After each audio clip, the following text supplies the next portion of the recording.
শিক্ষার অধিকার আইন চালু হওয়ার পূর্বে, অর্থাৎ অতীতমুখী যে ডেক্টোস্পিটি তা নিয়ে। এর ফলে আজ থেকে 30 বছর চাকরি করছেন, 25 বছর চাকরি করছেন শিক্ষক শিক্ষিকারা, আগামী দিনে তাদের চাকরি অনিশ্চয়তার মুখে দেখা দিয়েছে। আমরা জানি যে সুপ্রিম কোর্টের রায়ের পরিপ্রেক্ষিতেও কেন্দ্রীয় মন্ত্রিসভা ইচ্ছে করলে পরে অর্ডিন্যান্স জারি করে অথবা সংসদে আইন পরিবর্তন করে, আইন সংশোধন করে তাকে রক্ষা করতে পারেন। আমরা জানি আগামী 20 জুলাই থেকে সংসদে বাদল অধিবেশন শুরু হচ্ছে।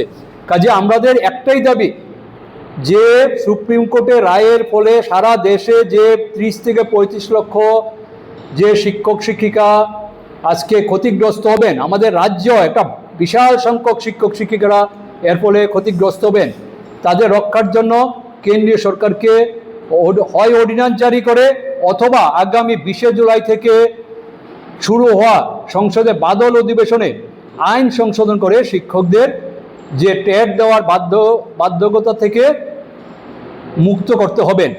এই দাবিতে আমরা একমাত্র ওয়ান পয়েন্ট এজেন্ডা নিয়ে আগামী 5 তারিখ রবিবার সকাল 11টায় আমাদের বেলান মার্সের শিক্ষক ভবন থেকে আমরা দুটি সংগঠন একটা মিছিল করে স্বল্প পদ পরীক্ষা প্যারাডাইস চুমুরিতে আমরা একটা পথসভায় মিলিত হব।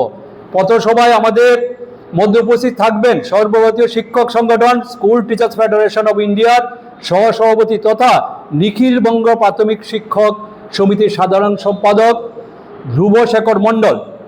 আমরা আজকের এই প্রেস মিটের মারফত রাজ্যের সমস্ত অংশের শিক্ষক শিক্ষিকা সহ ক্ষতিগ্রস্ত শিক্ষক শিক্ষিকা, শিক্ষানুরাগী জনগণ এবং সমগ্র শিক্ষায় কর্মরত শিক্ষকদের কাছে আবেদন জানাবো, আসুন আপনারা সবাই আগামী রোববার 5 জুলাই সকাল 11টার সময় আমাদের মেলাটমার্স্থিত শিক্ষক ভবন থেকে যে মিছিল শুরু হবে, এই মিছিলে আপনারা সবাই অংশগ্রহণ করুন। আমরা মনে করি ঐক্যবদ্ধ আন্দোলন, ঐক্যবদ্ধ লড়াই যে বার্তা তার ধ্বনি, তার যে আমরা কেন্দ্রীয় মন্ত্রিসভা এবং দিল্লিতে আমরা পৌঁছে দিতে পারবো।